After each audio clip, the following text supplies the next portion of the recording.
What's going on, guys? Welcome back to the YouTube channel and welcome back to another training voiceover. What we are going to be watching today is a push workout. In particular, this is my push A session.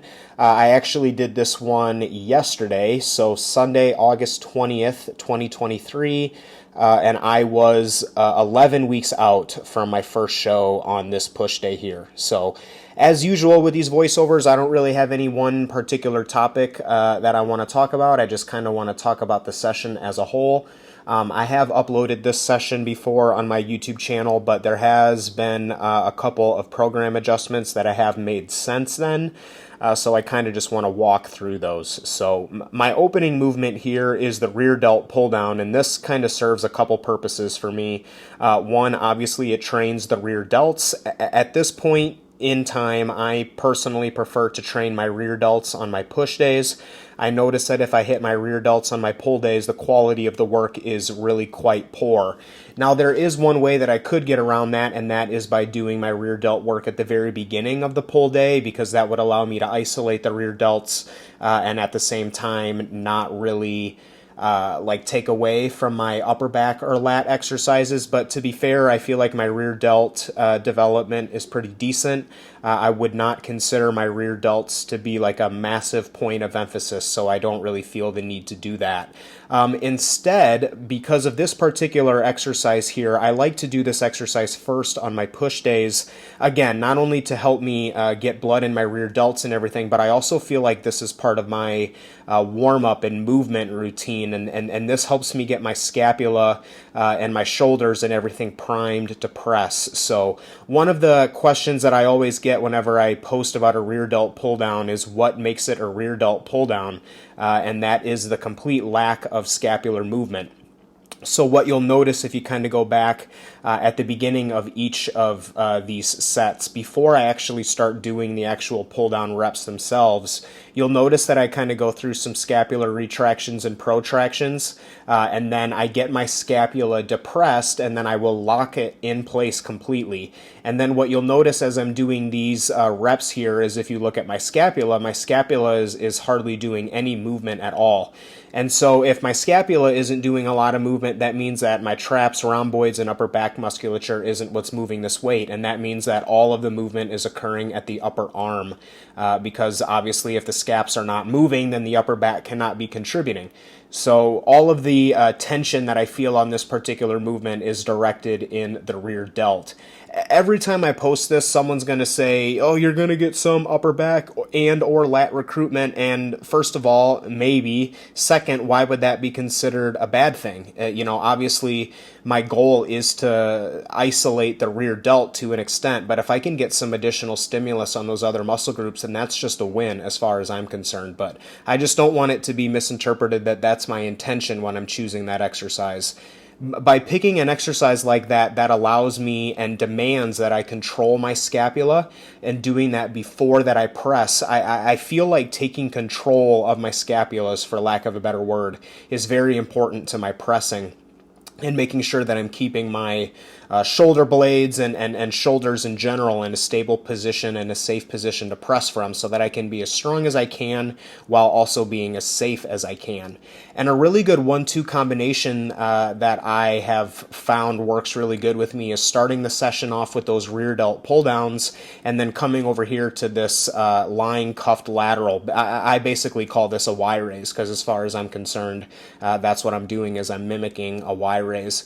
The advantage of the Y raise is that you'll notice is that I am training my arms and my mid traps in the directly overhead position. So this is a really good exercise to help me take control of my mid to lower traps, which are important for holding the shoulder blades and the shoulder joint in general in a safe place while we're pressing.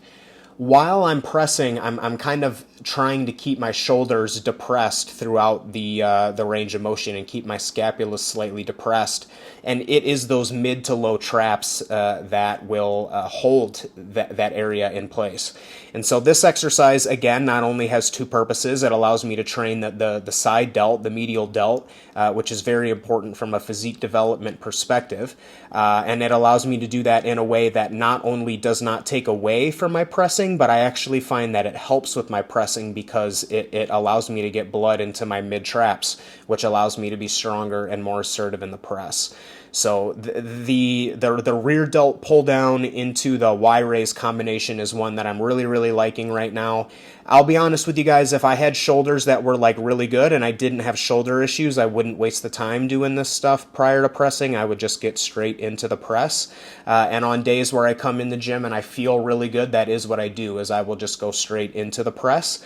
But on days where my shoulders feel a little tight and I don't feel super confident, I do kind of like to shift my rear delt and side delt work to the beginning of the workout because I feel that it helps me open up my shoulders and stay safe, and at the same time I do not feel like it takes away from my pressing strength. The rear delt and the side delt contribute almost none, if at all, to a pressing movement. So putting blood in them and stimulating them and training them first before you get into the press, for my experience, has never hindered my logbook. I've set up my logbook multiple different ways on my push days.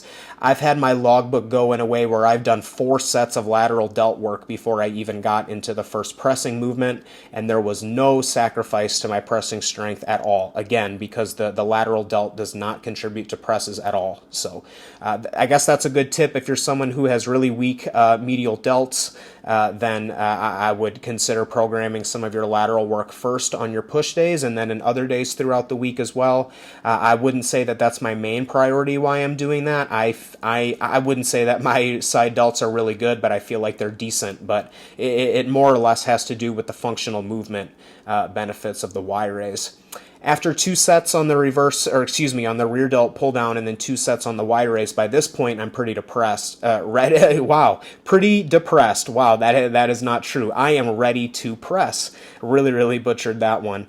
At this point in the prep, I'm only doing 1 working set on each of my pressing movements. I realistically feel like that is all that I can contribute. My logbook was kind of telling me that the second set was really not going anywhere, and not only was it not going anywhere, but I just felt like the quality of it was complete junk. So instead, I have been just doing 1 set, and I've found that I still, at this point in the prep, I have enough energy left in me to give 1 like all-out max effort set. But that really is all that I have. I find that second set has diminishing returns, and so there is just no point for me to continue to do a second one.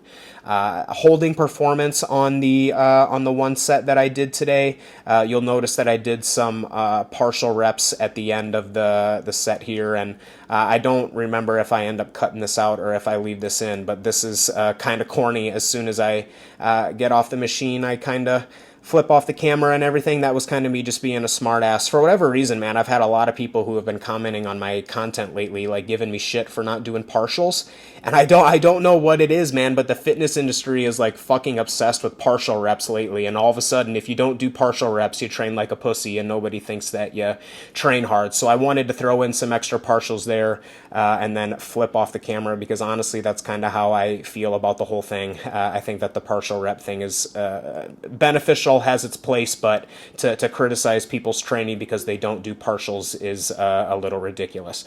That's a different topic for a different day. I don't want to turn this into a rant about that, but that was just kind of the mood that I was in on this particular workout. I noticed that if I spend too much time reading TikTok comments in the hours leading up to a training session, I can get particularly angry because some of the stuff on TikTok is not the most educated. We'll say that. Weighted dips, that's the second compound movement of the day. That gentleman there was doing slam balls there. It kind of missed the first part of the set, but you guys could kind of see towards the end there. That was another set that I maintained performance on. 6.5 reps is kind of where I've been at the past 2 weeks. So as long as I'm holding that as my body weight decreases, then I'm happy with that. At this point in the session, I've got 3 exercises left. I've got a chest isolation, I've got another delt isolation, and I have a tricep isolation, and I'm less concerned with the order that I do those in. I really don't care about it at that point.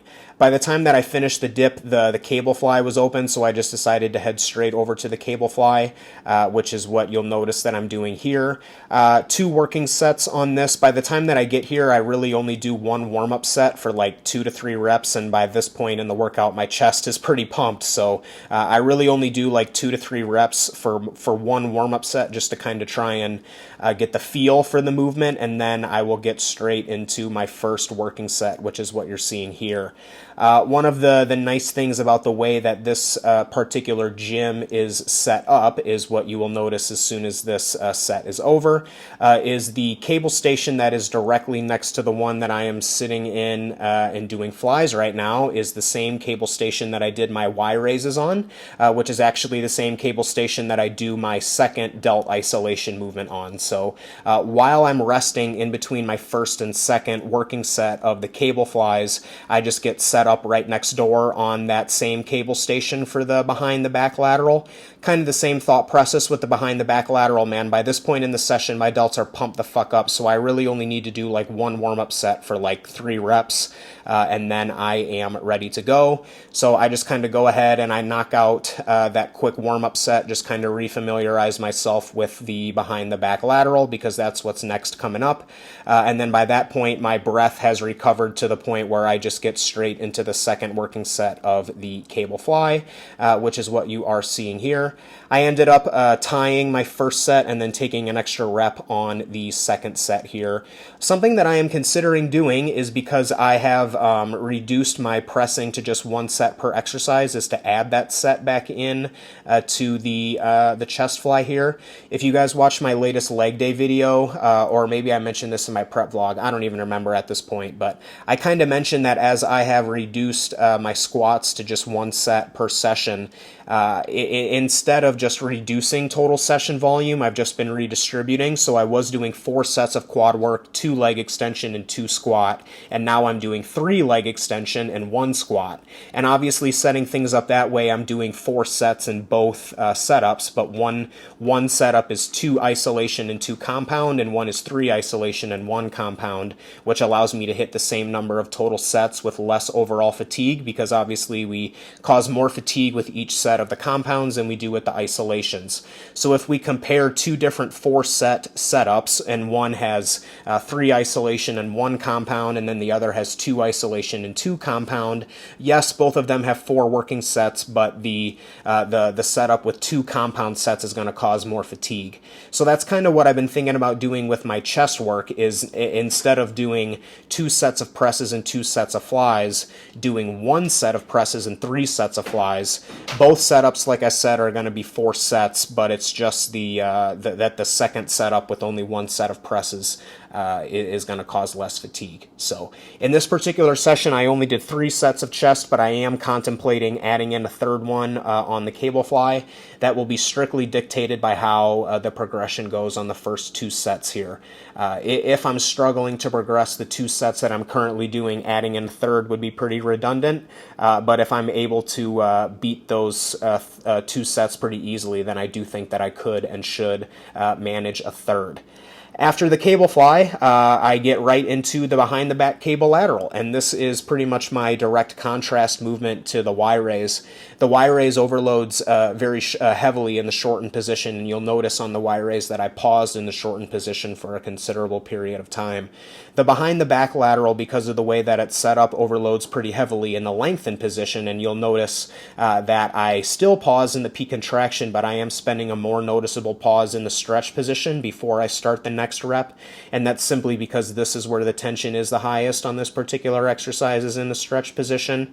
When I use an exercise that overloads very particularly in one portion of the range of motion, I really like to emphasize that. So if we have an exercise that overloads in the short, I really like to pause in the short. If we have an exercise that overloads in the lengthened, I really like to pause in the lengthened. So that really is kind of the way that I like to do those things, and that's reflected in my rep execution, and that's reflected in the exercise setup. You'll notice that I did the Y raise first, and then I did this second, and I would never do that vice versa, just because my ability to lock out the Y raise would be diminished if I did it after the behind the back lateral, whereas doing the behind the back lateral second is not affected from doing the Y raise first. So that's my personal preference way to do things. 2 sets on each exercise. I really feel like I give 2 max effort sets to both of these different lateral variations, that really is a totally adequate amount of work for me to stimulate my side delts. And like I said, I feel like my delts are one of my better body parts, so I don't feel the need to necessarily spam work on them.